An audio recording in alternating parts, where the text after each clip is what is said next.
서울 압구정동 한복판에 위치한 고급 아파트 단지. 이곳에는 놀라운 비밀이 숨겨져 있습니다. 바로 이 아파트의 실소유주가 노숙자 출신 할아버지라는 사실인데요. 반면 강남 고시원에는 명문대를 졸업한 30대 청년이 살고 있습니다. 이 두 사람의 이야기는 대한민국 부동산 시장의 기묘한 현실을 보여줍니다. 먼저 압구정 아파트 소유주 김철수 할아버지의 이야기부터 시작해볼까요? 그는 1970년대 서울로 상경한 평범한 시골 청년이었습니다. 건설 현장에서 막노동을 하며 번 돈으로 압구정 땅을 샀죠. 당시 압구정은 허허벌판이었고 땅값은 지금과 비교할 수 없을 만큼 쌌습니다. 김 할아버지는 그 땅을 팔지 않고 계속 보유했고 결국 대박이 났습니다. 현재 그 아파트의 시세는 무려 30억 원을 훌쩍 넘는 금액입니다. 하지만 김 할아버지는 여전히 검소한 생활을 유지하며 살아가고 있습니다. 이제 고시원에 사는 청년 박민수 씨의 이야기를 들어보겠습니다. 그는 명문대 경영학과를 졸업하고 대기업에 입사한 엘리트입니다. 연봉은 5천만 원이 넘지만 서울에서 집을 구하기는 불가능한 상황이죠. 강남 고시원 월세로만 매달 60만 원을 지출하고 있습니다. 박 씨는 10년을 모아도 서울에 집 한 채 마련하기 어렵다고 말합니다. 이 두 세대의 극명한 차이는 어디서 비롯된 걸까요? 가장 큰 이유는 부동산 가격 상승 속도가 소득 증가를 훨씬 앞질렀기 때문입니다.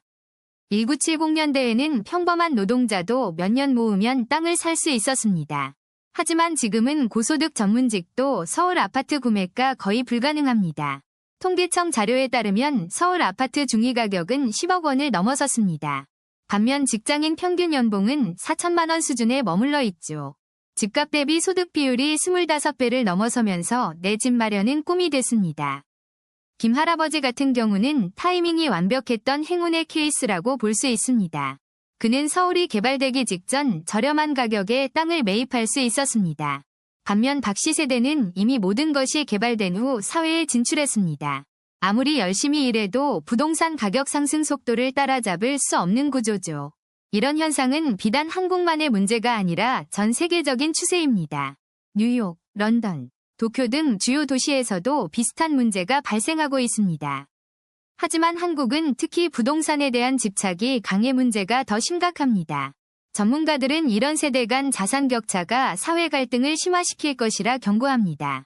김 할아버지와 박 씨의 이야기는 우리 사회의 구조적 모순을 보여줍니다. 능력이 아닌 타이밍이 부를 결정하는 기묘한 시대를 살고 있는 것이죠. 과연 이 문제를 어떻게 해결할 수 있을까요? 다음 편에서 계속됩니다. 그렇게 두 사람의 기묘한 동거가 시작됐습니다. 아침 7시. 고시원 청년은 출근 준비를 하고 있었죠. 같은 시각 압구정 아파트에서는 할아버지가 막 잠에서 깨어났습니다. 하루 일과가 시작되는 순간이었어요. 청년은 편의점 김밥으로 아침을 때우고 할아버지는 냉장고에 가득한 반찬들을 꺼내 상을 차렸습니다. 이 기묘한 대비는 단순히 경제적 차이만을 보여주는 게 아니었습니다. 세대 간 가치관의 충돌이기도 했죠. 할아버지 세대에게 부동산은 안정과 성공의 상징이었습니다. 땅과 집은 곧 미래를 보장하는 자산이었어요. 하지만 청년 세대에게 부동산은 이미 손닿지 않는 꿈이 되어버렸습니다. 아무리 노력해도 닿을 수 없는 목표였죠. 할아버지는 30년 전 이 아파트를 5천만 원에 샀습니다. 당시로서는 큰돈이었지만 불가능한 금액은 아니었어요. 지금 그 아파트 가격은 25억 원입니다. 50배가 올랐죠. 청년의 연봉으로는 100년을 모아도 살 수 없는 금액입니다. 청년은 매달 월급의 절반을 고시원 월세로 냅니다. 저축은 꿈도 꿀 수 없는 상황이었죠. 할아버지는 매달 임대료로 500만 원씩 받습니다. 청년의 월급보다 많은 금액을 아무 일도 하지 않고 받는 거예요. 이런 현실 앞에서 청년들은 분노합니다. 노력이 보상받지 못하는 사회구조에 좌절하는 거죠. 하지만 할아버지도 억울합니다. 자신도 젊은 시절 악착같이 일했고 그 결과로 지금의 자산을 모았다고 생각하거든요. 실제로 할아버지는 30년간 공장에서 일했습니다. 주말도 없이 일하며 돈을 모았고 그걸로 아파트를 샀죠. 문제는 그때와 지금의 게임 룰이 완전히 달라졌다는 겁니다. 같은 노력으로 같은 결과를 얻을 수 없게 됐어요. 청년은 할아버지보다 더 오래 일하고 더 높은 학력을 가졌지만 집 한 채 마련할 수 없습니다. 이건 개인의 노력 문제가 아닙니다. 시스템 자체가 변했기 때문이죠. 부동산 가격 상승률이 임금 상승률을 압도했어요. 1990년대 서울 아파트 평균 가격은 연봉의 5배 수준이었습니다. 5년만 열심히 모으면 집을 살 수 있었죠. 2024년 현재 서울 아파트 평균 가격은 연봉의 20배를 넘습니다. 20년을 한 푼도 안 쓰고 모아야 하는 거예요. 게다가 청년들은 학자금 대출, 생활비, 각종 보험료 등 고정 지출이 훨씬 많습니다. 저축 자체가 불가능한 구조죠. 할아버지 세대는 이런 현실을 잘 이해하지 못합니다. 자신들의 경험으로만 세상을 판단하기 때문이에요. 요즘 젊은이들은 노력이 부족하다, 편하게 살려고만 한다는 말을 쉽게 합니다. 하지만 통계는 정반대를 보여줘요. 한국 청년들의 평균 노동시간은 OECD 국가 중 최상위권입니다. 게으르지 않아요. 오히려 너무 열심히 일하죠. 문제는 아무리 열심히 일해도 자산 격차를 좁힐 수 없다는 겁니다. 노동소득으로는 자산소득을 따라잡을 수 없어요. 압구정 할아버지는 잠자는 동안에도 돈을 법니다. 부동산 가격이 오르고 임대료가 들어오니까요. 고시원 청년은 잠자는 시간조차 아깝습니다. 그 시간에도 월세가 나가고 생활비가 들어가니까요. 이런 구조적 불평등이 세대 갈등을 만들어냅니다. 서로를 이해할 수 없는 간극이 점점 벌어지는 거죠. 할아버지는 청년이 왜 화내는지 이해 못합니다. 청년은 할아버지가 왜 자신의 고통을 모르는지 답답해하죠. 하지만 이건 개인 간의 문제가 아닙니다. 사회 시스템의 문제예요. 누구의 잘못도 아니지만 모두가 피해자인 상황이죠. 청년은 미래가 없다고 느낍니다. 아무리 노력해도 부모 세대만큼 살 수 없을 거라는 절망감에 빠져 있어요. 할아버지는 자식 세대가 왜 결혼도 안 하고 아이도 안 낳는지 이해 못합니다. 경제적 여유가 없어서라는 걸 모르죠. 이 기묘한 동거는 한국 사회의 축소판입니다. 같은 공간에 살지만 완전히 다른 세상을 경험하는 두 세대의 이야기죠. 과연 이 간극을 좁힐 방법은 있을까요? 두 세대가 서로를 이해하고 공존할 수 있는 길은 존재할까요? 다음 편에서는 이 문제의 해결책을 찾아봅니다. 세대 갈등을 넘어 상생의 길을 모색해보는 시간을 가질게요. 압구정 아파트와 고시원, 두 공간의 이야기는 계속됩니다. 우리 사회가 마주한 가장 큰 숙제를 함께 풀어가 봅시다. 그렇게 두 사람의 기묘한 동거 생활이 본격적으로 시작되었습니다. 첫날부터 문제가 터졌죠. 민수 씨는 새벽 5시에 일어나 샤워를 하고 커피를 내리기 시작했어요. 소음이 장난 아니었습니다. 반면 준호 씨는 밤 2시까지 게임을 하다가 잠들었다가 아침 11시에 일어나는 생활 패턴이었죠. 생활 리듬이 완전히 달랐던 두 사람. 서로의 존재가 불편할 수밖에 없었습니다.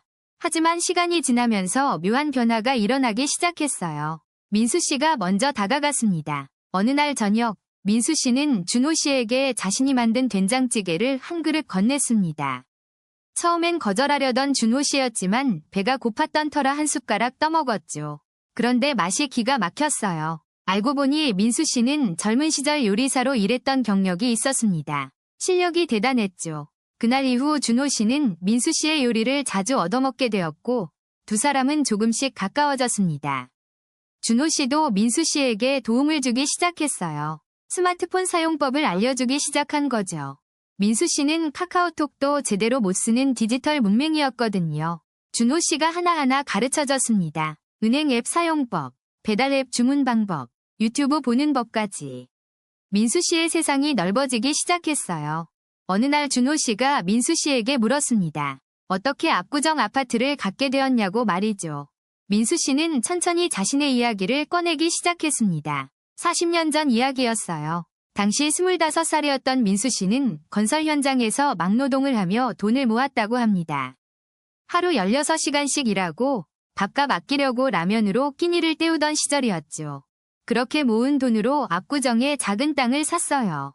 당시만 해도 허허벌판이었던 그곳이었습니다. 주변 사람들은 모두 미쳤다고 했죠. 왜 그런 변두리 땅을 사냐고 비웃었습니다. 하지만 민수 씨는 확신이 있었어요. 서울은 반드시 강남으로 확장될 거라는 믿음이었죠.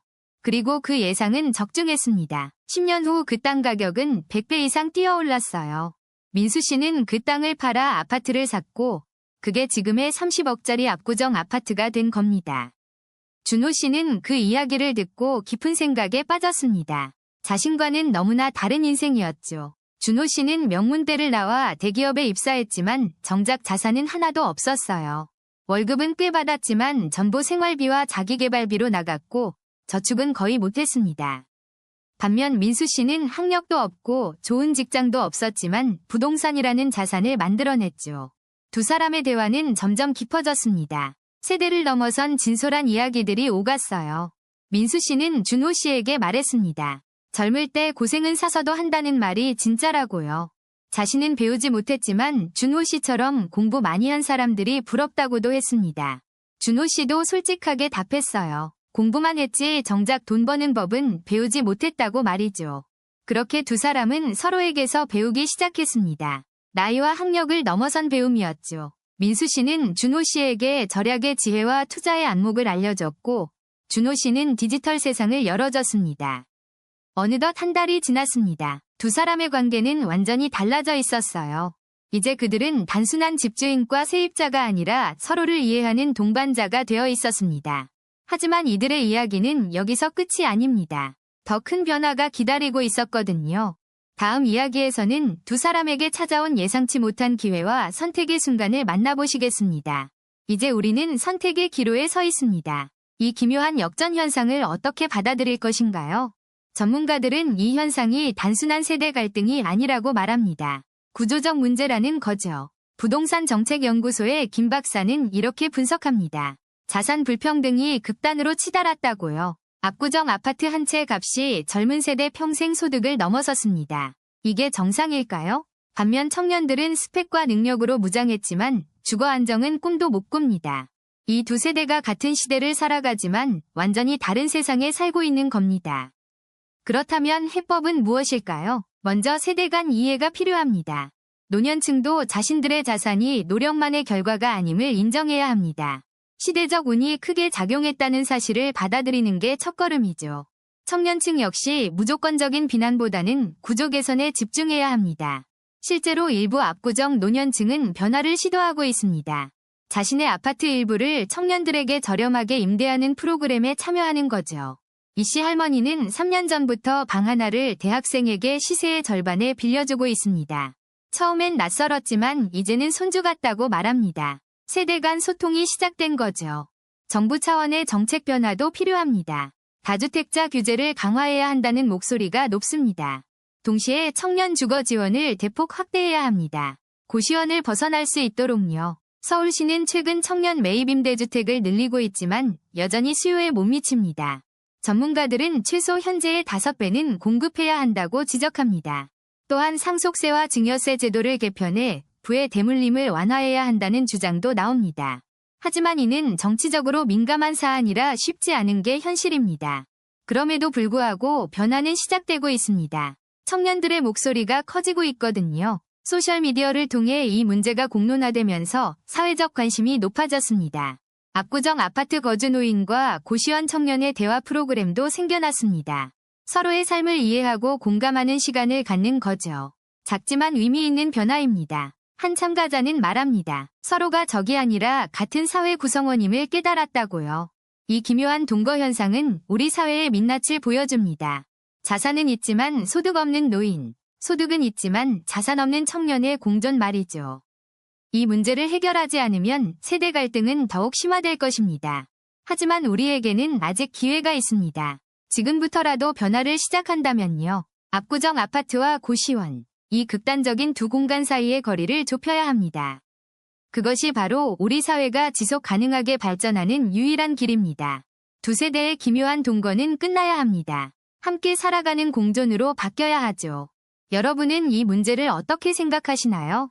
우리 모두의 고민이 필요한 시점입니다. 변화는 작은 관심에서 시작됩니다. 오늘 이 이야기가 그 시작이 되길 바랍니다.